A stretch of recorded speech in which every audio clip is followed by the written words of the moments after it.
Okay, so now we've made some connections when we signed up, and we've also created some boards. If we go over here to our little drop down of our name here, we can look at our boards. And here are the boards I created. And I actually made another one, furniture design, um, which I wanted to add in there. And adding boards is pretty easy. You just go over to Add button. You click on it, and you can create a new board. Let's see, I'll make another one. Um, Marketing, and I'm going to put that under technology, create, and I think I'll make one more, info graphics. I'm a sucker for infographics, and I guess I will put that under design.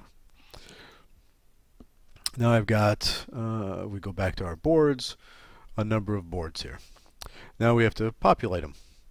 So if we go back to Pinterest, the main page, and I'm still under pinners that I follow, I can still go over to everything and look at all these other categories or popular pinners. But I'm going to stay here. I'm going to scroll down, and there was something I saw earlier when I was scrolling down. And where is it? It's this table. I thought this looked interesting. And I can click on that, and I can see who pinned it and when, actually. Now I can do a lot of the social media stuff, like it, tweet about it, embed it in a site. I can add a comment.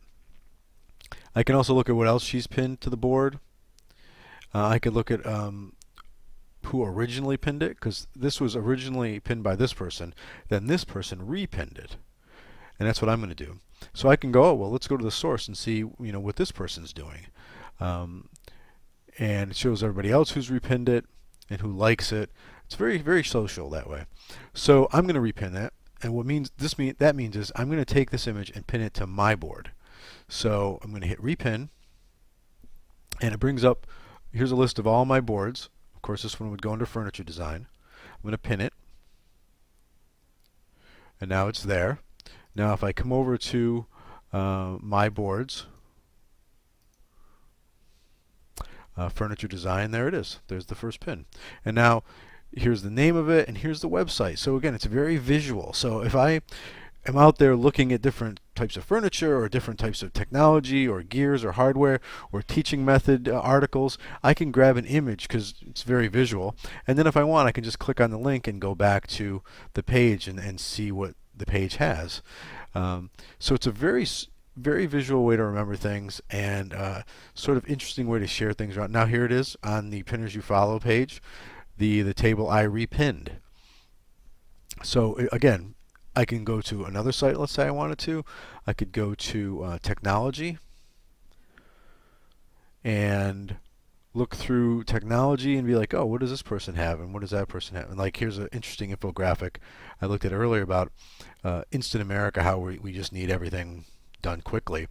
So I don't even have to open it all the way now like I did earlier. I can just hit repin because I want to maybe look at it later. And I'd put that under infographics and hit pin. And again, now if we go to my boards, under infographics, I have the first sort of thing that I pinned.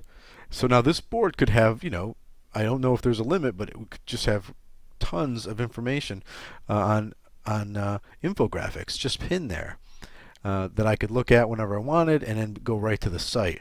So especially for something like art and design and whatnot, I can see where this site would be really a powerful thing, because it's like, oh, I know I saw this great table, or I know I saw this interesting sort of egg holder. And of course for recipes and whatnot, you can see them, crafts, you can see the stuff, you remember them that way. It's visual.